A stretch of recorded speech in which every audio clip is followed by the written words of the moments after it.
എല്ലാവർക്കും നമസ്കാരം. മിനിറ്റ്സ് ആ കുക്കിൻ്റെ മറ്റൊരു എപ്പിസോഡിലേക്ക് എല്ലാവർക്കും സ്വാഗതം. ഇന്നത്തെ നമ്മുടെ റെസിപ്പി വീട്ടിൽ തയ്യാറാക്കിയെടുക്കാവുന്ന വെണ്ടയ്ക്ക മെഴുക്ക് വരട്ടിയുടെയാണ്, അല്ലെങ്കിൽ ലേഡീസ് ഫിംഗർ, ഓക്ര, അല്ലെങ്കിൽ വെണ്ടക്കായ മെഴുക്ക് വരട്ടി എന്നൊക്കെ പറയാം ഇതിനെ. അപ്പം വളരെ ഈസി ആയിട്ട് ഇതെങ്ങനെ തയ്യാറാക്കിയെടുക്കാം നമുക്ക് നോക്കാം. ഇത് ഭയങ്കര സിമ്പിളായിട്ടുള്ളൊരു തോരനാണ്. നിങ്ങൾക്ക് ഉപ്പേരി, മെഴുക്ക് വരട്ടിയൊക്കെ ആയിട്ട് ഉപയോഗിക്കാൻ പറ്റുന്ന, ചോറിൻ്റെ കൂടെയൊക്കെ കഴിക്കാൻ പറ്റുന്ന രീതിയിലാണ് നമ്മളിപ്പോൾ തയ്യാറാക്കിയെടുക്കുന്നത്. അപ്പോൾ ഇതെങ്ങനെയാണ് ഇതിൻ്റെ റെസിപ്പി എന്ന് നമുക്കൊന്ന് നോക്കാം.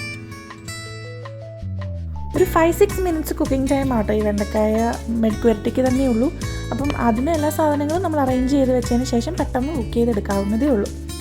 അപ്പം നമ്മൾ വെണ്ടക്കായ വീട്ടിലുണ്ടായതാണെന്നുണ്ടെങ്കിൽ അതങ്ങനെ അല്ല, പുറത്തുനിന്ന് വാങ്ങിയതായിട്ടുണ്ടെങ്കിൽ പെസ്റ്റിസൈഡ്സ് ഒക്കെ അടിച്ചിട്ടായിരിക്കില്ല വരിക. അപ്പോൾ നമ്മൾ കുറച്ച് സമയം ഏത് പച്ചക്കറി വാങ്ങിയാലും അത് മഞ്ഞൾപ്പൊടിയും ഉപ്പും ഇട്ട് വെള്ളത്തിലിട്ടതിന് ശേഷം വേണം നമ്മൾ കറി വെക്കാൻ വേണ്ടിയിട്ട് എടുക്കാൻ വേണ്ടിയിട്ട്. അപ്പോൾ ഇത് നമുക്ക് ഏകദേശം ഒരു മീഡിയം സൈസിലൊന്ന് കട്ട് ചെയ്തെടുക്കാം.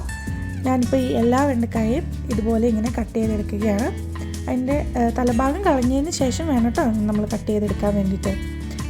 അപ്പം അതിനുശേഷം നമുക്ക് ആവശ്യമായിട്ട് വേണ്ടത് ഒരു സവോള ചെറുതായിട്ട് സ്ലൈസായിട്ട് അരിഞ്ഞതും 2-3 വെളുത്തുള്ളിയും പിന്നെ കുറച്ച് പച്ചമുളകുമാണ്. അപ്പോൾ ഇനി സവോള നമുക്ക് നന്നായിട്ടൊന്ന് സ്ലൈസ് ചെയ്തെടുക്കാം.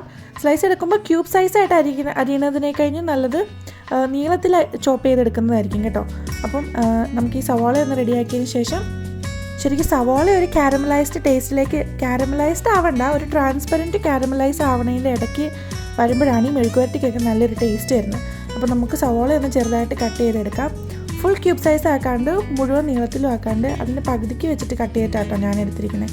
ഇനി നമുക്ക് വേണ്ടത് പച്ചമുളകാണ്. അപ്പോൾ ഞാനൊരു 3-4 പച്ചമുളക് എടുത്തിട്ടുണ്ട്. ഇത് അത്യാവശ്യം എരിവുള്ള പച്ചമുളകാണ് കേട്ടോ. ഇനി ഇതില്ല എന്നുണ്ടെങ്കിൽ കാന്താരിമുളക് ആഡ് ചെയ്തിട്ടുണ്ടെങ്കിൽ നല്ലതാണ്. പക്ഷേ പച്ചമുളക് ചെല്ലുമ്പോഴാണ് മെഴുക്ക് വരട്ടിക്ക് ഒരു കാണാനൊരു ഭംഗി വരിക, ഈ കാന്താരിമുളക് ഇട്ട് എരിവ് കൂട്ടണതിനെ കഴിഞ്ഞു. അപ്പം നല്ല എരിവുള്ള പച്ചമുളക് എടുക്കുക. പിന്നെ 2-3 വെളുത്തുള്ളി ചെറുതായിട്ട് സ്ലൈസ് ചെയ്തത് ഞാനിപ്പോൾ എടുത്തിട്ടുണ്ട്. ഇനി ഒരു പാൻ ചൂടായതിന് ശേഷം നമുക്ക് അതിലേക്ക് കുറച്ച് കോക്കനട്ട് ഓയിൽ ആഡ് ചെയ്ത് കൊടുക്കുന്നതായിരിക്കും ഒതൻറ്റിക് ടേസ്റ്റ് വരാൻ നല്ലത്. സൺഫ്ലവർ ഓയിൽ ആഡ് ചെയ്ത് കൊടുത്തിട്ടുണ്ടെങ്കിലും കുഴപ്പമൊന്നുമില്ല. അത് ആഡ് ചെയ്ത് കൊടുത്തതിന് ശേഷം നമുക്ക് കുറച്ച് കടുകിട്ട് ഇതൊന്ന് സ്പ്ലിറ്റ് ആവണോടം വരെ വെയിറ്റ് ചെയ്യാം. അതിനുശേഷം നമ്മൾ ഓൾറെഡി റെഡിയാക്കി വെച്ചിരിക്കുന്ന നമ്മുടെ സവോള, പച്ചമുളക്, വെളുത്തുള്ളി ഇതെല്ലാം കൂടി ഇതിനകത്തേക്ക് ഒന്ന് ആഡ് ചെയ്ത് കൊടുക്കാം. എന്നിട്ട് നന്നായിട്ടൊന്ന് സ്റ്റിർ ഫ്രൈ ചെയ്തെടുക്കാം. ഭയങ്കരമായിട്ടൊരു ബ്രൗൺ കളർ ആവാൻ വേണ്ടിയിട്ട് നിൽക്കേണ്ട, ഒരു ട്രാൻസ്പെറൻറ്റ് ടു ഗോൾഡൻ ബ്രൗൺ ഷെയ്ഡിലേക്ക് മാറുന്നോടം വരെ നമ്മളൊന്ന് സോട്ട് ചെയ്തെടുക്കാം. ഇനി ഇതിലേക്ക് കുറച്ച് വറ്റൽമുളകും കറിവേപ്പിലയും നമുക്ക് ആഡ് ചെയ്ത് കൊടുക്കാം. ജസ്റ്റ് ഒരു ടേസ്റ്റ് കിട്ടാൻ വേണ്ടിയിട്ടാണ് കേട്ടോ ഇത് ആഡ് ചെയ്ത് കൊടുക്കുന്നത്. ഇപ്പോൾ ഏകദേശം ഇതൊരു ട്രാൻസ്പെറൻറ്റ് ടു ഗോൾഡൻ ബ്രൗൺ കളറിലേക്ക് ആവുന്ന ഒരു ലെവലിലേക്ക് എത്തിയിട്ടുണ്ട്. ഈ ഒരു സമയം ആകുമ്പോഴത്തേക്കും നമുക്ക് സോൾട്ട് വേണമെങ്കിൽ ആഡ് ചെയ്ത് കൊടുക്കാം.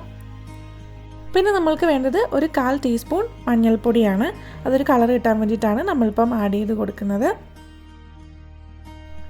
എന്നിട്ട് ഇത് നന്നായിട്ടൊന്ന് നമുക്കൊന്നും കൂടി ഒന്ന് സ്റ്റിർ ചെയ്ത് കൊടുക്കാം. ഈ ഒരു സമയമാകുമ്പോൾ നമ്മൾ ഫ്ലെയിം ഒന്ന് മീഡിയം റേഞ്ചിലേക്ക് ഇടേണ്ടതാണ്. അതിനുശേഷം നമ്മൾ അരിഞ്ഞു വെച്ചിരിക്കുന്ന നമ്മുടെ വെണ്ടക്കായ ഇതിലേക്ക് ചേർത്ത് കൊടുക്കാം. ഇതിപ്പോൾ ഏകദേശം 2 കപ്പ് വെണ്ടക്കായാണ് വരുന്നത്. അപ്പോൾ നമ്മൾ ഈ ഒരു സൈസിൽ അരിഞ്ഞിട്ടാണ് ഇതിലേക്ക് ഇട്ട് കൊടുക്കുന്നത് കേട്ടോ. ഇനി ഇതിനൊരു സ്റ്റിക്കി നേച്ചറുണ്ട്. അത് നമ്മൾ ഈ എണ്ണയ്ക്കകത്തിട്ടൊന്ന് സോട്ട് ചെയ്ത് കഴിയുമ്പോൾ തന്നെ ആ സ്റ്റിക്കി ഇത് വെണ്ടക്കായുടെ അത് പോകുന്നതായിരിക്കും. അപ്പോൾ നമ്മൾ ഉപ്പ് ഓൾറെഡി ആഡ് ചെയ്ത് കൊടുത്തിട്ടുണ്ട്. അപ്പോൾ ഈ വെണ്ടക്കായ ഒന്ന് കുക്കായി വന്നു കഴിഞ്ഞ് കഴിയുമ്പോൾ നമുക്കൊന്ന് ചെക്ക് ചെയ്ത് നോക്കാം ആവശ്യത്തിന് ഉപ്പുണ്ടോ എന്ന്. ഇല്ലാന്നുണ്ടെങ്കിൽ നമുക്ക് ആ സമയത്ത് സോൾട്ട് ആഡ് ചെയ്ത് കൊടുത്താൽ മതിയായിരിക്കും കേട്ടോ. അപ്പോൾ ഇതൊന്ന് കുക്കായി വരണോടം വരെ നമുക്കൊന്ന് ഇത് ചെയ്തെടുക്കാം. ഇനി ഒരു ലിഡ് വെച്ചിട്ട് നമുക്കിതൊന്ന് മൂടി ഒരു 2-3 മിനിറ്റ്സ് ഒന്ന് കുക്ക് ചെയ്തെടുക്കാം.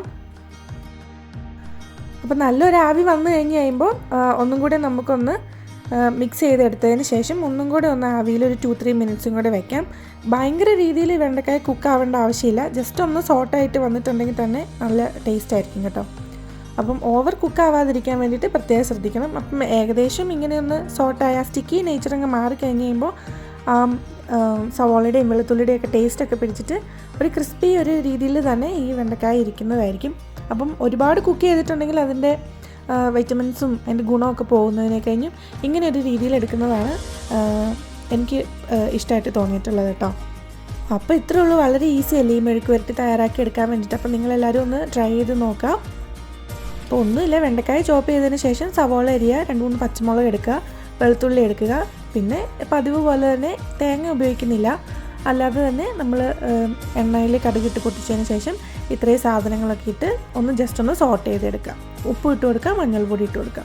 വളരെ സിമ്പിളല്ലേ. അപ്പോൾ ഇതൊരു ബേസിക് മെഴുക്കുവരട്ടിയുടെ റെസിപ്പിയാണ്. എല്ലാവർക്കും ഇഷ്ടമായി എന്ന് വിചാരിക്കുന്നു. ഒന്ന് ട്രൈ ചെയ്ത് നോക്കാം. നല്ല ടേസ്റ്റാണ് കേട്ടോ. ഇതും ചോറും ഒക്കെ ആയിട്ട് കഴിക്കാൻ വേണ്ടിയിട്ട് ഇത് തന്നെ മതി നമുക്ക് ചോറുണ്ണാൻ വേണ്ടിയിട്ട്. അപ്പം അടിപൊളിയായിട്ടുള്ളൊരു വെണ്ടയ്ക്ക മെഴുക്കുവരട്ടിയുടെ റെസിപ്പിയാണ് ഇന്ന് നിങ്ങൾക്ക് കാണിച്ചു തന്നത്. എല്ലാവരും ഒന്ന് ട്രൈ ചെയ്ത് നോക്കാം.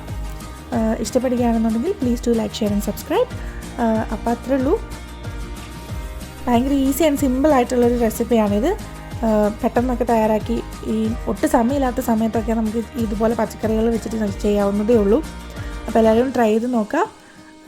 അപ്പോൾ ഇനി പുതിയൊരു റെസിപ്പി ആയിട്ട് നമുക്ക് അടുത്ത എപ്പിസോഡിൽ വീണ്ടും കണ്ടുമുട്ടാം.